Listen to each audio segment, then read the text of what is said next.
Assalamualaikum warahmatullahi wabarakatuh. Kali ini saya akan membahas materi tentang renang. Sebelum melanjut ke pembahasan materi, terlebih dahulu kita harus tahu apa itu renang. Jadi, renang merupakan salah satu cabang olahraga akuatik. Renang adalah upaya untuk menggerakkan, mengapungkan atau mengangkat semua bagian tubuh ke atas permukaan air. Renang biasanya dilakukan tanpa perlengkapan bantuan. Renang adalah cabang olahraga yang menggunakan anggota tubuh, terutama bagian tangan dan kaki untuk bergerak di dalam air. Kemudian, manfaat renang. Menurut Budi Ningsih, manfaat renang ada 5, yaitu 1. Sebagai sarana bermain atau rekreasi. Kolam renang dapat dijadikan sebagai sarana bermain dan rekreasi. Anak-anak dan balita akan menyukai permainan air. 2. Menyehatkan badan dan dapat merangsang gerakan motorik. Berolahraga renang dapat menyehatkan badan.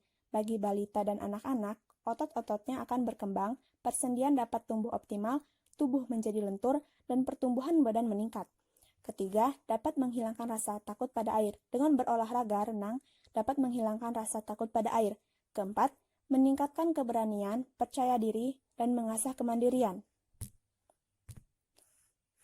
Kelima, meningkatkan kemampuan sosial. Olahraga renang yang dilakukan bersama-sama dapat menumbuhkan rasa kebersamaan, juga dapat meningkatkan kemampuan untuk beradaptasi dan bersosialisasi dengan orang lain. Selain itu, ada juga prinsip-prinsip renang. Menurut Tunggal, prinsip-prinsip renang yaitu 1. Prinsip hambatan dan dorongan.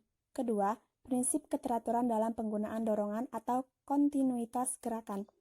Ketiga, prinsip hukum aksi-reaksi yang dipakai dalam pemulihan, mekanika pemulihan lengan 3 dari 4 gaya renang terjadi di luar air.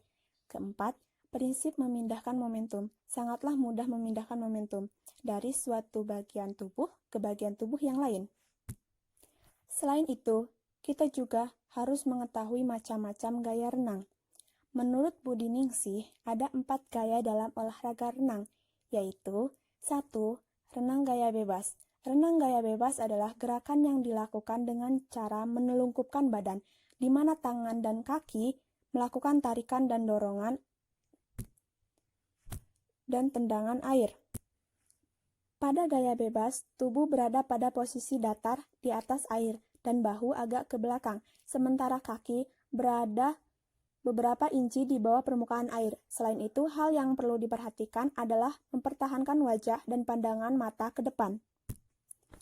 Kedua, renang gaya punggung. Renang gaya punggung adalah gaya berenang dengan posisi punggung menghadap ke atas atau posisi tubuh terlentang. Gerakan gaya punggung sama dengan gerakan gaya bebas. Pada gaya punggung, wajah perenang berada di atas permukaan air, mudah untuk bernapas dan lebih mudah membuka mata. Namun, pada gaya punggung akan sulit menentukan arah gerak karena mata yang menghadap ke atas. Pergelangan kaki harus diusahakan tetap lemas. Ketiga, renang gaya dada. Renang gaya dada sering juga disebut renang gaya katak. Renang gaya dada adalah gaya renang dengan posisi tubuh seperti merangkak di permukaan air, dikombinasikan dengan gerakan kaki dan tangan. Tangan dan kaki berada di dalam air, serta kepala bergerak naik turun dari dalam air ke permukaan air. Perenang dapat melihat ke depan ketika berenang. Terakhir, renang gaya kupu-kupu. Renang gaya kupu-kupu merupakan pengembangan dari gaya dada. Gaya kupu-kupu adalah gaya berenang yang dilakukan dengan kedua lengan secara bersamaan mengayuh bergerak ke depan. Kedua tangan membentang, kemudian mengepak untuk mengayuh maju ke depan. Gerakan dua tangan tersebut seperti gerakan sayap kupu-kupu. Itulah penjelasan dari materi tentang olahraga renang. Wassalamualaikum warahmatullahi wabarakatuh.